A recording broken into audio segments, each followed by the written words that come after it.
반갑습니다. 김영무의 장자미학 필력기 그 12번째 시간입니다. 오늘 이 시간에는 장자가 말한 상망덕지, 즉 누가 옥구슬을 찾았을까 하는 말의 의미를 한번 규명해 보겠습니다. 도는 무한과 유한의 통일이며 혼돈과 차별의 통일이라 했고, 노자는 그러한 도를 황홀이란 말로 형용했습니다. 노자가 말한 그 황홀이란 시비나 분비를 초월하는 개념으로 있는 뜻도 하고 없는 뜻도 한 상태에 표현이 되었습니다. 한마디로 아리송한 금을현의 모습이란 뜻이 되기도 합니다. 그리고 도는 형상으로 나타나는 모든 모습을 포괄하며 또한 만상의 모습을 생산하는 것으로 인식되었습니다. 따라서 유한한 모습에만 집착하고 보면 온전한 도를 파악할 수가 없다는 결론이 나타납니다. 장자는 그러한 노자의 사상을 계승하면서 천지편에 다음과 같은 우화를 실었습니다. 황제가 적수의 북쪽으로 유람을 가서 곤륜이라는 언덕에 올라 남쪽을 바라보며 올다가 돌아오는 길에 그만 현주를 잃어버리고 말았다. 그래서 알지자 찌를 시켜 그 현주를 찾아보도록 했으나 그는 찾지 못했고, 다시 이주를 시켜 그것을 찾아보려 했으나 그도 역시 찾아내지 못했으며, 다시 끼쿠를 시켰으나 결과는 마찬가지였다. 그리하여 같은 일을 상망에게 시켰더니 마침내 그가 현주를 찾아왔다. 황제가 이상한 일이구나, 상망 내가 어찌 그것을 찾았단 말인가 하고 놀랐다. 외편천지. 여기서 현주라는 이름을 지닌 구슬은 도를 상징하는 말이 되고, 알지는 일상의 지식이나 지혜를 가리키고, 이주는 황제 시절에 시력이 가장 좋았다는 전설적 인물이므로 오관을 상징하며, 끼쿠는 달변가를 가리키는 것입니다. 그러니까 일상의 지혜로는 도를 찾을 수가 없었고, 일상의 시각으로도 도를 볼 수가 없었을 뿐만 아니라 달변으로도 도를 제대로 밝힐 수가 없다는 뜻이 되어 현주라는 도를 찾을 수 있는 이는 오직 상망뿐이라는 뜻이 되어버렸습니다. 그렇다면 상망의 정체는 과연 무엇일까요? 결론부터 말하자면 상망이란 유형과 무형, 허와 실이 결합된 상징에 해당되는 무엇이라 볼 수가 있겠습니다. 여혜경이란 학자는 그에 저서 장자의에서 상망의 코끼리 상자 상은 없을무가 아니고 거물망자 망은 있을유가 아니며 명백한 발결조도 아니고 어둑한 매도 아닌 점이 현주를 얻을 수 있었던 까닭이라 했습니다. 종백화란 학자 역시 1981년에 출간된 글에 저서 미학삼보에서 장자가 제시한 이 상망을 다음과 같이 해석했습니다. 상망이란 없는 것도 아니고 있는 것도 아니며 밝은 것도 아니고 어두운 것도 아닌 것이니 이는 바로 예술 형상의 상징작용이다. 상이란 정상을 말하고 망이란 허환이니 예술가는 허환적 정상을 창조하여 우주 인생의 진실을 상징한다. 진리는 예술 형상 속에서 그 빛을 발하고 현주는 상망 속에서 환하게 빛난다. 비로소 중국이 오랫동안 추구해온 고유의 아름다움이 거하고 아리송한 유현미에 있다는 논리적 근거가 여기에서 밝혀지고 있는 것입니다. 최상의 아름다움이란 대미를 내포하고 있는 도는 있을 유도 아니고 없을 무도 아니며 밝기만 한 것도 아니고 어둡기만 한 것도 아니라는 정체성이 곧 유현입니다. 중국의 예술작품은 도의 표현이라 했으니 중국의 예술은 유현미에서 벗어날 수가 없다는 결론이 되기도 합니다. 지미를 품고 있는 도를 상징하는 현주를 찾을 수 있는 상망을 미적으로 표현하자면 유현이 됩니다.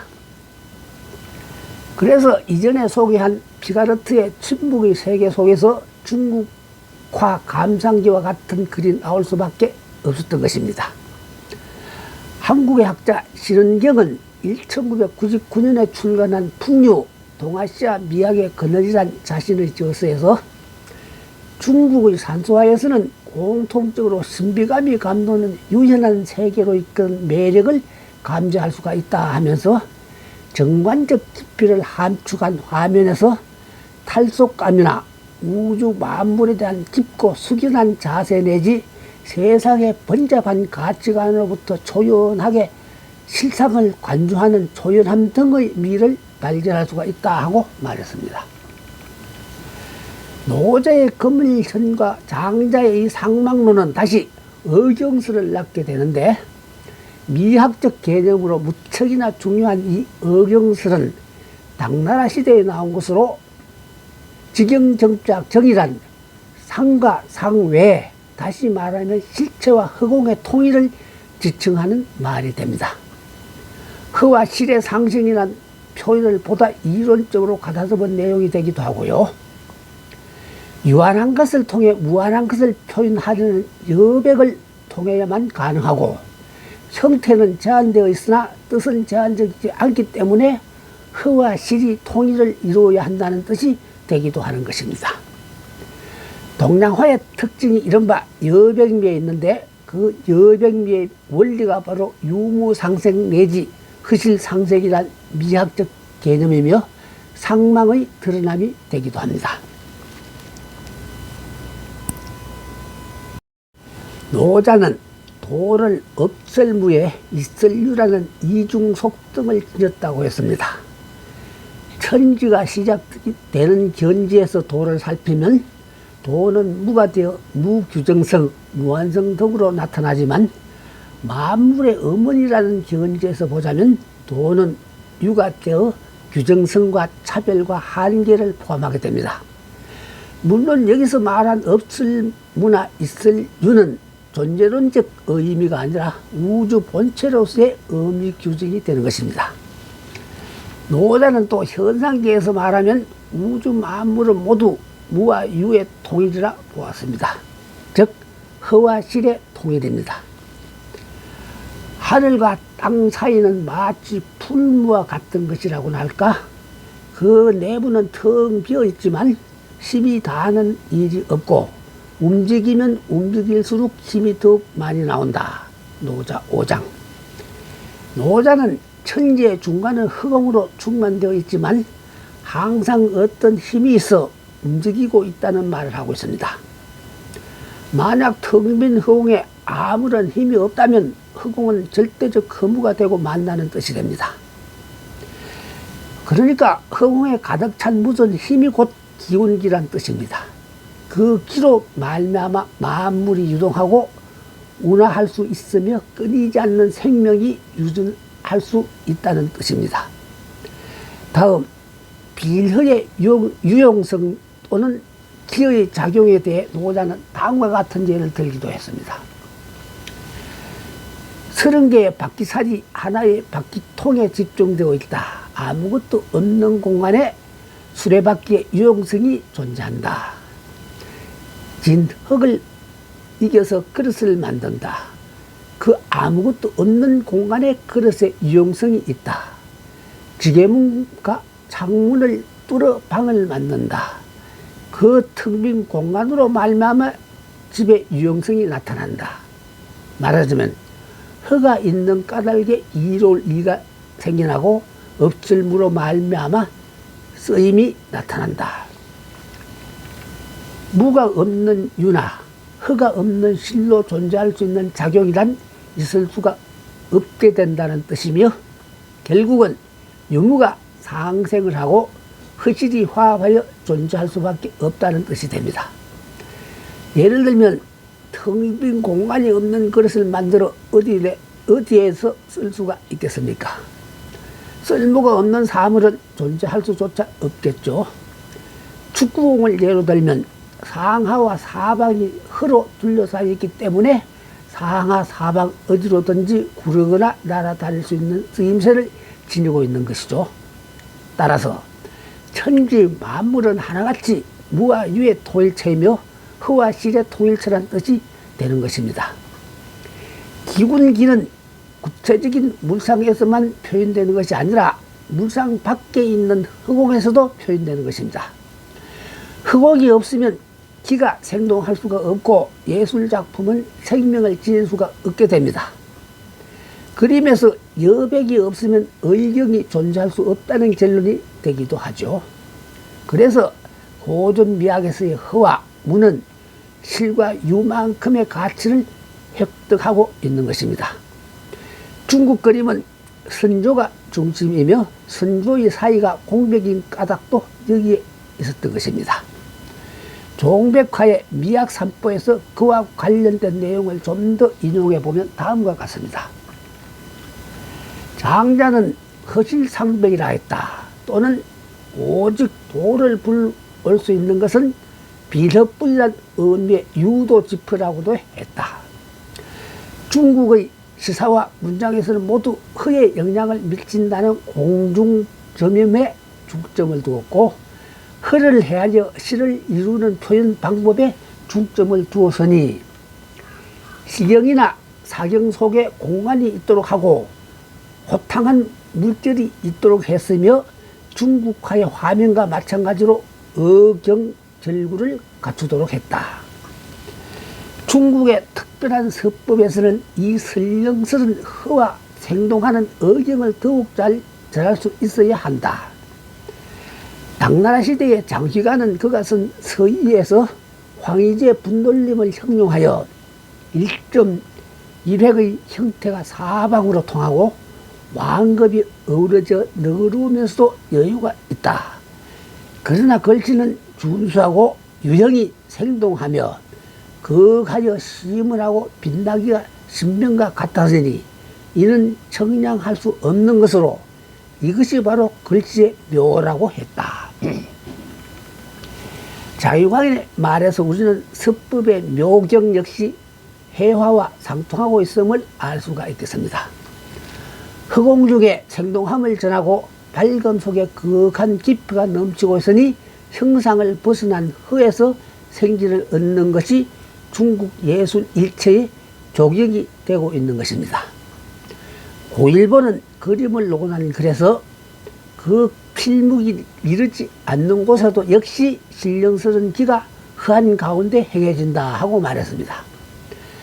달중광 또한 허질이 상생하며 그림이 없는 곳에도 모두 묘경을 이룬다 하고 말했습니다.